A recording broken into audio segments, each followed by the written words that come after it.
চলেন আপনাদের একটা জিনিস দেখাই। একটা পাখি আমার খুব কাছে এসে বসে আছে, তার মানে বিশ্বাসটা এমন একটা জিনিস যে সবার কাছে গিয়ে বসা যায় না। তো পাখিটা আমার এতটাই কাছে যে আমি এই পাখিটা মানে আমার খুব কাছে, মনে হয় একটু হলেই ধরতে পারবে এরকম।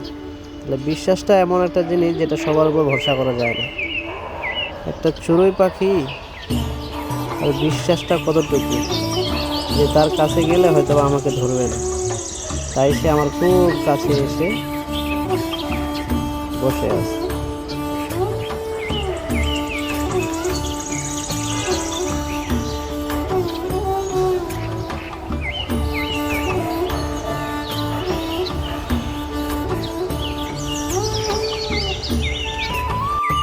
তো সেখানে আরো একটা পাখি এলো তো এখানে আরো একটা পাখি এলো